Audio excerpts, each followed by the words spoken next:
YouTube, you know what I'm saying? It's your boy Side here on the Handicap Ice episode, you know what I'm saying? Your boy wear the Handicap 5s. Look what's on your feet, man. Look at that. Hey, these go crazy, man. It's chilly as outside, bro. It's like the clouds turned on a fan or something, bro.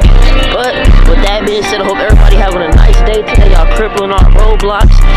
Feel me? Look at your boy vlogging. And then, oh, no, I don't want to go because they will hit you up out here, man. But it be hella traffic up in the city. Nah, I don't want to risk it and go. As soon as I'm in the middle, I'm gonna turn green and I get hit. Nah, I ain't trying to get more crippled. Nah, man. But, yeah. I just dropped another episode too, y'all. You know, I just dropped the Handicap 5s.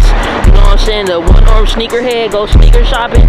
You know, so if y'all haven't watched that, man, make sure y'all go watch that and tune in, man. Tap in. And plus, too, also, go tap in, man, to my one-arm phlebotomist videos and my 20 patients with one arm. But, they coming in. Damn, it was almost an accident. God damn. Damn. But with that, see, look, they're gonna crash again for the second time. Hey, man, I came across my first Venezuelan supporter, man. Say what's up, my guy. Hey, hello.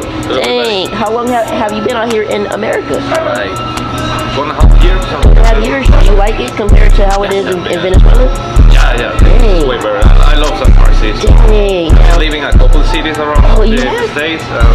For me, this is the best. Dang, and what cities have you visited besides San Francisco? Chicago, Miami. You went to Chicago? Yeah, I lived in Chicago for like 2 months. Dang, what about Miami? I know Miami got beautiful women. It's cool, but it's hot, huh?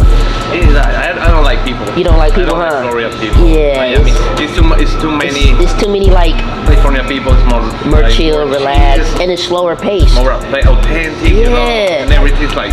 Dude, I lived in New York for like 10 days, and I've been in New York. Yeah. I mean, I've been here in the United States for since I was a child, like traveling and stuff. I moved here like finding the land. I wanted to live here, you know? Dang. Now, what are some of the cultural differences that you see in Venezuela compared to out here? Well, to be honest, I mean, I don't want to say. I'm gonna be straight honest. Like, it's the truth. Venezuelan people, family, is a lot like more close.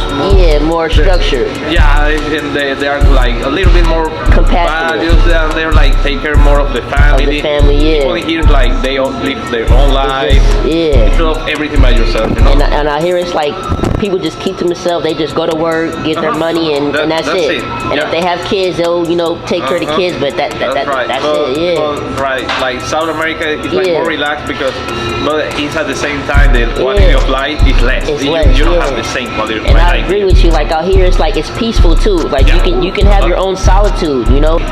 And the payroll, you know? Yeah, the payroll, you earn more money, you got more opportunity if you take advantage. Yeah, if you take advantage. And then and I'm glad that you mentioned that too, because out here you can come to America, make a lot of money, then go back and visit your country whenever you want to. People, but not everybody, you know, for immigration and stuff, you have to stay a couple of years in here, you know, and then you can move. Dang, so was it hard for you to get your visa application when you were a child? Yeah. No, I mean, I got my immigration status, since like 2 years. Dang, congratulations, man. It's really difficult. Yeah, and you know, this is the #1 country that people want to come to, and I believe, and I feel like even though as an American born here, I feel that everybody should have the opportunity to be able to experience this, because for one, and for two is, you know, everybody that came to America, they never originated out here, so who are you to say what people can and cannot come here to America?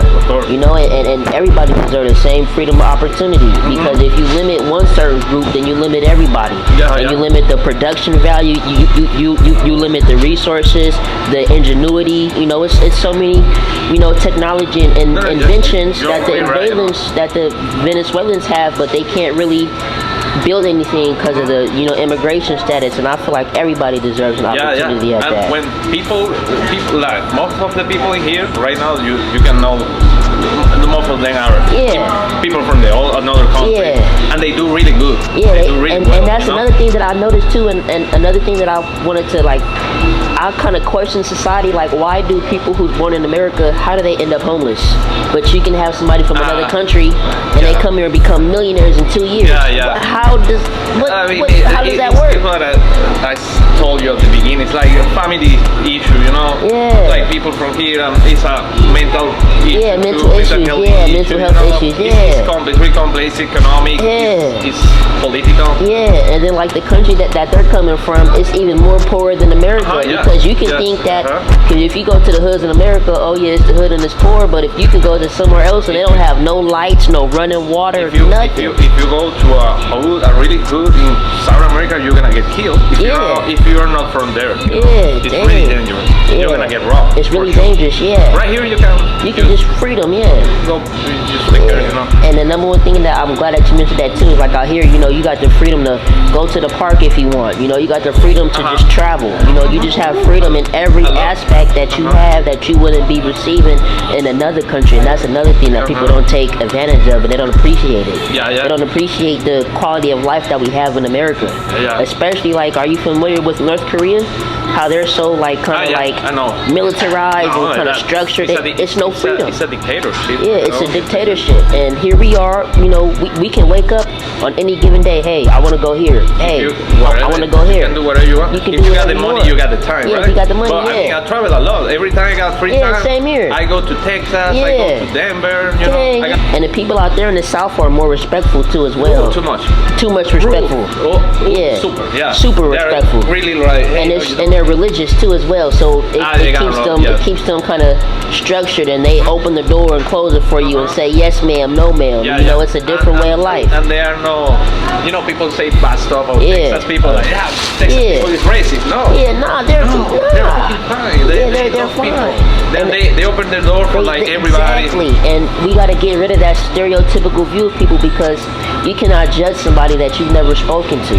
You know, unless you get a feel for that person, you know, word for word, you don't understand or know how that person is. And you can, you know, listen to somebody else, but you know, you never know if they probably approached them differently or didn't know how to communicate properly, you know. So different factors can, you know, take charge into how somebody may be perceived, you know. But you gotta experience that on your own. You know, you can't really listen to nobody, and that's a problem in America. I know. Yeah. And but you know, there's I call it like, you know, there's bad batches of people everywhere. You know, just like a garden. You know, you may have a couple apples here and a couple vegetables there, but you know, not everything is gonna be perfect. You know, but you just gotta know how to maneuver through it, and as long as you know how to maneuver through it, then you know you'll be fine. You know, like out here, you know, you see the whatnot, you know, talking crazy, acting out, just keep walking. I know. They don't mess with nobody.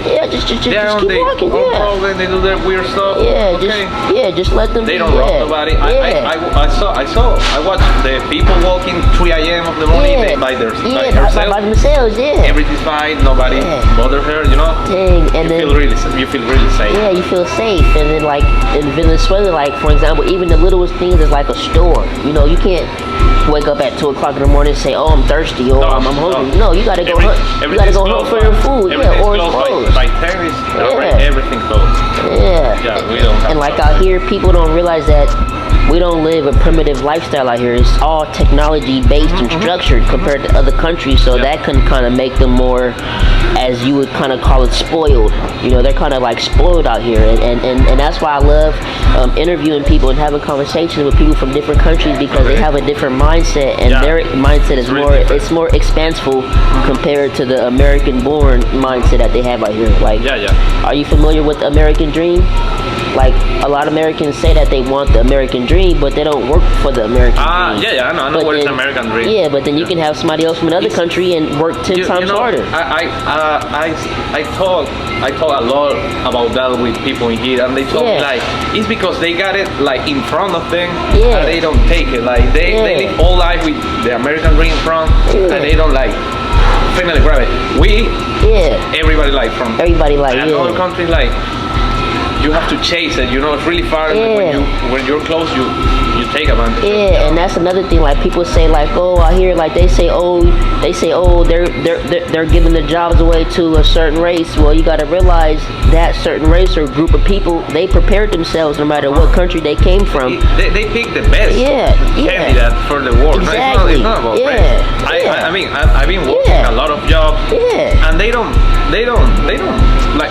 There's people like kind of kind of racist. Racist. Yeah, but in every job I had, the best. People is for different places. Americans, Latin Americans, Asians. So it's equal opportunity. And I've noticed, like, for example, like, have you noticed that, like, all the billionaires are all friends, no matter what race they are? You can have an African billionaire, a Russian billionaire, and a Chinese billionaire, but they're all best friends because they don't look at it as race. They look at it as how can they be a utility? They look at the same goal. Yeah, they all got the same goal. Yeah, you know, how can I be, you know, useful? And a lot of the times, that person may be perceived as racist, but they may be just upset that that particular group is advancing faster than they are. Yeah, that's all it is. It's jealous. It's a little bit jealous. Yeah. You know, what time is it?